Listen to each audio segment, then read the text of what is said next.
Assalamu alaykum. Ben kallamga bir xiyal, yani bir ideya keldi. Bu ideyani sizlar bilan o'rtoqlashmoqchiman. Yani bu ideyaninki ma'nisi Xitoy oshiqligi yoki Xitoyga oshiq bo'lish. Albatta men buni siyosiy nuqtadan qo'llanyapman.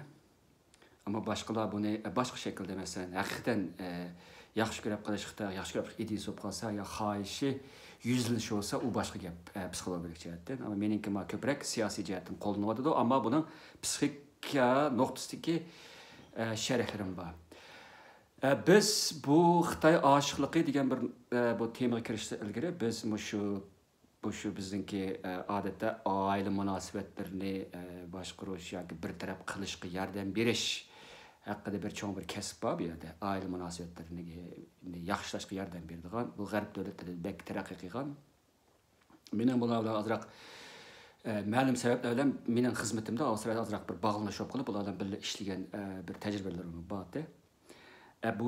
Bularninki xizmatlarning ko'p qismida mana shu oilada masalan shu munosabat kelishmaganlarni bir yerga kelishtiradigan ham bular uchun ma'lum bir avval bularninki kelishamasligini sababini analiz qilish orqali eng oxirida bularga har shekil taraf qabul qila oladigan bir shaklda bir harakat qiliblarini va harakatni olib boradigan harakatlarninki tizimlikini berish orqali ular har shekil taraf yana bir qarorli holda shu kelib o'zlarininki nikoh munosabatida qancha ilgirlashni bo'lganligini doklad qilib turadigan bir xil mulozimat bu. Hamda meningki mushu mulozimatga aralash jarayonida ko'rgan bir nimam xo'rlash xarakterlik er-xotinlik munosabati bo'lgan. Bu nima degan gap degan vaqtda ko'p hollarda erlar ayollarni turli shakllarda xo'rlaydi. Masalan, iqtisodiy jihatdan xo'rlaydi, hissiyot jihatdan xo'rlaydi, jinsiyat jihatdan xo'rlaydi, fiziklik jihatdan xo'rlaydi, bolalarni go'raga ilish orqali xo'rlaydi, qatorliq nurg'un shakllar bor buningki. Andan bu yerda biz ikki narsaga shohid bo'lamiz. Birisi xo'rlovchi, ko'p hollarda erlar bo'ldi, ayollarning soni yashaydi. Ikkinchisi xo'rlang'ichi, bu yerda ayollar bo'ladi. Bu xil xo'rlash munosabatida ko'p hollarda erlar intayin radikal ve ta'siri cho'nqur ham negativ bo'ladigan vositalarni ishlatish orqali qarshi tarafni qiynaydi. Anadaki qiynalg'ichi yoki xo'rlang'ichi amal bor o'zini qo'g'daydi yoki shu xatar bor yerdan o'zini olib qochish uchun kuchaydi. Masalan, yoki qo'shnilarning eniga yugurib chiqib yordam tilaydi yoki agar ash davlatda mumkin bo'lsa, mush oilaviy munosabatga yordam beradigan bu ba'zi bir nimalardan mulozimatlardan yordam so'raydi. Ba'zi onasininki dadasining uyiga ketadi, ba'zi vaqtda bolalarini elib bir yerda yo'shinib turadi, qatorliqlar. Ammo bizningki bu xilliqi qichish yoki o'zini xatardan olib qochish shaklini biz aqliga muvofiq bir shaklda qaraymiz. Chunki unda qilmasa, o'zlar emas, balki o'zining atrofidagi bolalarmi zo'ravon erninki olib berayotgan xo'rliqlari, tajovuzchilikları ve onunki fiziklik kuch ishlatish qatorliq jihatlardagi xatarda nurg'unlagan o'zi xohlamagan ba'zi bir narsalarni maydonga keltirib qo'yish mumkin. Bu xil holat ko'p hollarda shunday tushunildi. Ammo bizni hayron qoldirgan yeri yoki shaxsan meni ayni vaqtda hayron qoldirgan yeri bu xil ziyonkashlikka uchirg'ichi ayollarninki ko'pincha hollarda yana zo'ravon shu erlarning yaniga qaytib ketishni xohlashi. Bu psixologiya ilmida bo'lsin yoki ijtimoiy mulozimat kasbidagi tadqiqotlar bo'lsin, nurg'un odamlarni intayin cho'nqur bir nimaga soladigan bir o'yga soladigan bir masala. Aslida bizningki normal o'ylashimizda zo'ravonlikqa uchirg'ichi zo'ravonlikdan qochib, ikkinchi shu zo'ravonlikning manbasiga qayta yo'lamaydi deydigan bir aqlli bir qoida qadimdan tortib bilinib kelayotgan ve kişilerin tecrübesi ötüp kelayotgan iş bu. Ama bizden bu xo'rlash xarakterlik nikoh munosabatida bu xil ahvol o kadar oddiy bo'lmaydi. Endi o zo'ravonlik qiyg'uchininki psixikasiga nazar solsakmi, uningda yoki psixik kasalliklar bo'ladi, yoki o'zininki erlikini, o'zininki ijtimoiy jamiyatda e'tirof qilinmagan ba'zi huquqlarni oiladagi haq huquqlarga haddidan ziyoda uni talab qilish orqali orangda yo'qotgan narsa oilada tirildirishga urinishi onunki sadistik, yani başkalarını uruş, başkalarını xorlash, eyipleş arqalıq şadlıq tepişdek mında binormal psixika ega keldik qatarlıq nurg'un sabablar bo'ladi. Endi bu nimada bo'lsa, bu ziyonkashlik uchirg'i bo'lsa, boshda agar bular normalroq bo'lsa-mu, asta bu aqaqadan bu xil ziyonkashlik uchravergan siri ularni bir kunab qilish, buni e'tirof qilish, hattoki ma'lum vaqtda o'zi olib qolsa, yana ma'lum vaqtdan keyin shu erininki yeniga qaytib ketib, er bilan birga yashaydi. Tek mandaq bir xil ahvolni ko'p uchirtimiz. Bu eng oxirida bu rezil aylanmani shakllantirdi. Ya'ni er zo'ravonlikni qilaverdi, ayol o'zini qo'g'dab, o'zini olib qochdi. Ya'ni bir mezgil o'tgandan keyin ayol chidamay erning yeniga kelib oladi, er yana o'zining zo'ravonligini qilaverdi qatorliq. Endi bu yerda odamning diqqat qiladigan bir nuqta, er ayolni ekkilish vaqti, masalan, qochib ketgan bo'lsa, yoki uyga ketgan bo'lsa, yoki mumkinib olgan bo'lsa, yoki saqchilar yana kelib arz qilgan bo'lsa, qatorliq bo'lsa, er ko'p hollarda töverrek bo'lgan vaqtida ayolga yalvarib, bu ishni ikkinchi yuz bermaydiganligini deydi. O'zining ayoli va bolalarini qanchalik yaxshi ko'rdiganligi va ularni ziyon zahmat yetkizish o'yini hech yo'qlik to'g'risida to'xtamay va'da berdi. Ayoli ma'lum jihatda bundan eriydi. Yoki ayoli oshni kutish orqali o'zining erini yana qaytib berishda oshni dastak qilib ishildi. Endi cho'ngroq jihatdan elib etgan vaqtida cho'g degan vaqtda u er qopab qonunning oldida qo'l qo'yish orqali, yoki saqchilik qo'l qo'yish orqali bunda ishniki zo'ravonlikning ash oilada ikkinchi yuz bermaydiganligi haqida va'da berdi. Hatta eng og'irlashganda bo'lsa, saqchi oxirisi masalan g'arb davlatlarida ko'p hollarda bu xil oila zo'ravonligi voqealariga qarata erningki ayolga yaqinlashmaslik haqida bir butunlay bir nima tushirdi. Buyruq tushirib, manchak vaqtda mancha metr yaqin kelmaysa dedi. Buningki ko'p qismida endi shu ayolningki qarori intayin muhim o'rin turdi. Er hamon aldab turdi, ammo ayol agar chin bo'lib bu er bilan uy tutishni xohlamasa, u vaqtning o'zida ayol deydiki, men buni uy tutmayman, meni qo'g'danglar deb qonunga yalvardi, qonun uni qo'g'dab aql shakldagi buyruqni tushirdi. Ammo yana biz oz sondagi ba'zi ayollarningki shu yaqinlashmaslik, erningki o'ziga yaqinlashmaslik qarori qonunda yoki sotda berilgan turg'liq yana erlar yoshirin yaqinlashib yurayotganligini bayqaymiz. Hamda buningda bir xil bizni intayin cho'nqir qaymoq solgan narsa insonningki biz o'ylagan zo'ravonlikqa uchirsa qarshi turadiganlik emas. Hattoki u qarshilik turish emas, balki shu zo'ravonlikni xohlaydiganligi va u zo'ravonlik qilayotqichi bo'lgan shartsiz qabul qilishi va muhabbatidan bu bizni intayin cho'ng bir nimaga hayrat qoldirdi, ham bizni qaymoqtirdi. Qandoq qilib zo'ravonlik uchirg'uchi zo'ravonlik qilg'uchini yaxshi ko'rib qoldi. Albatta biz Stockholm sindromi to'g'risidagi ba'zi bilimlarni bilimiz, ham bu to'g'risida ba'zi narsalar deyildi Uyg'urlar orasida. Ammo yanala shu oila munosabatlari, benormal oila munosabati yanala bizningki siyosiy taqdirimizni jumladan bizningki Xitoylar bilan bo'lgan munosabatimizni tushunishga ma'lum jihatda yordam berishi mumkin. Men bu nuqtadan bu yerda buni so'zlab o'tiribman degan.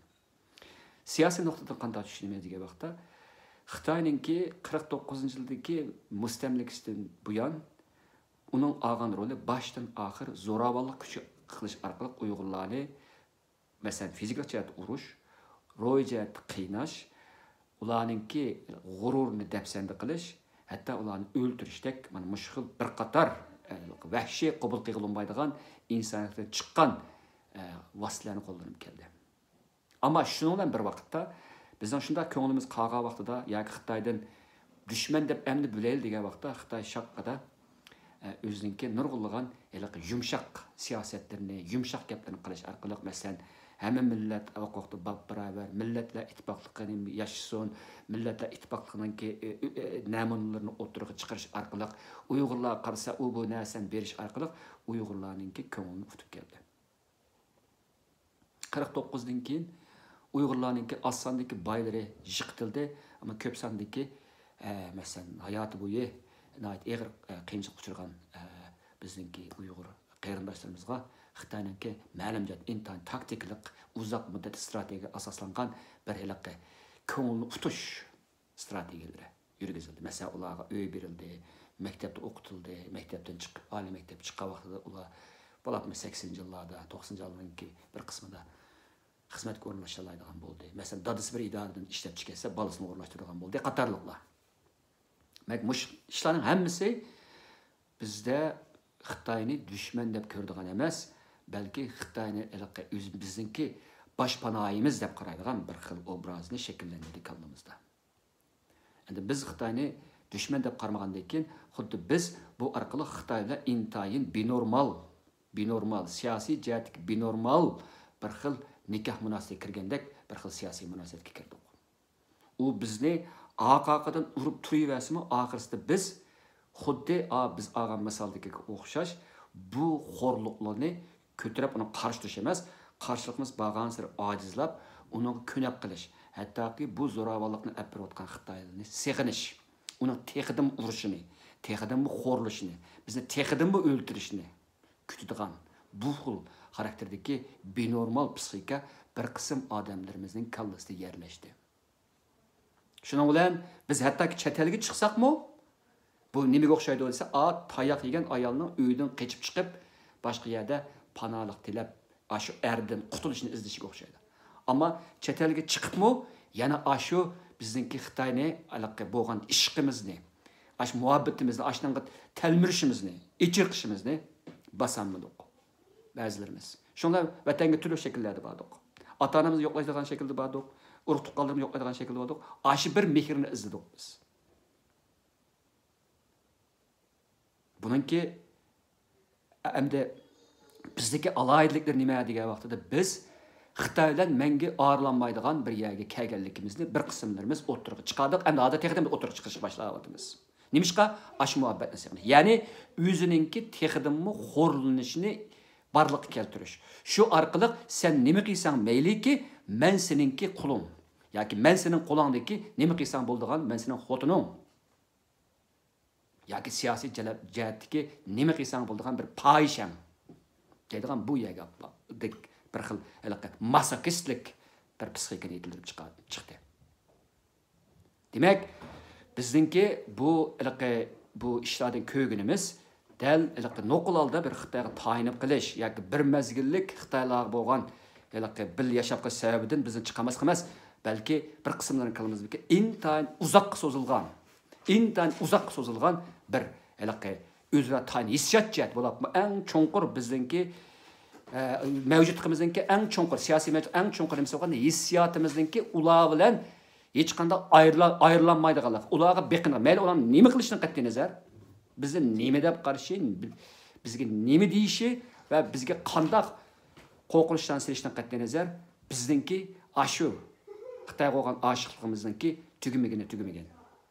Hamda avtonomiyaning o'tirg'i chiqishimi dal mana Xitoy oshiqligininki bir xil siyosiy jihatdagi Xitoy oshiqligininki psixik jihatdagi bir xil ifodalanishdir. Ya'ni gap nima? Biz mustaqillikni xohlamaymiz. Ya'ni biz sendan uy arib yoki ajrashishni xohlamaymiz dedi. Chunki mustaqillik bu xo'rlash xarakterlik munosabatninki uzil kesil oxirlashishi. Bizningki o'zimizningki siyosiy jihatdagi mustaqillik turib tursin, hissiyot jihatdagi mustaqillikka erishishimizningki oldingi qadam bo'ladi dasli. Ammo ba'zilarimiz buni rad qilish boshladi. Nimishqa? Chunki Xitoy oshiqligi bor edi. Bizningki xo'rlanish asabiyligimiz quturayotdi hozir. Biz Xitoyning qo'yni qaytib ketib, shu biz seg'indigan Xitoyning quchig'iga qayta o'tirishni izlayapmiz. Bu orqali ichimizda quturib ketgan xo'rlanish asabiyligini bosmoqchimiz. Bunun psixologik sharisi mana shu. Buningda boshqa sharini men bilmayman. Shunga bizni avtonomiyaga, Xitoyga qarshi turmaslikqa, Xitoyga o'chmanlik qilsak, bizni irqchi deyishga undayotganlarning hammasining tegida ro'yining ongsizligida jo'da vaqtda bir Xitoy oshiqligi bor. Bizni siyosiy jihatdagi jinsiy qullarga aylantirib berishga va'da qilgan kallasida bir Xitoy oshiqligi bor bu yerda. Bununla karşı. Bunun için müstakillik bizdeki esirlik ar-nomusumuz ne qo'lga keltirishdiki, o'zimizga o'zimiz bir inson bo'la sütümüz bilan, bir g'ururliq bir inson bo'la sütümüz bilan o'zimizning insonligini qoidadan namoyon qilishimizdagi eng muhim bir qadam. Chunki ajrashishda biz uzul kesillik bilan Xitoyninki har qanday narsani, akiltishlarini, popozillarni, yana boshqa har qanday va'dasini rad qilamiz. Chunki ana shu akiltish, propoz qilish hammasi faqat bizni ilgirlab, texnik cho'nqur qul qilishning bir vasitasi faqatla. Buning uchun o'zimizni uzul kesil, shartsiz ozod qilishimiz kerak. Shuning uchun biz siyosiy jihatda mustaqillikka muhtoj. Rahmat. Hammanglar Ramazonlik o'yinlarga texdimmi barkatli tilayman.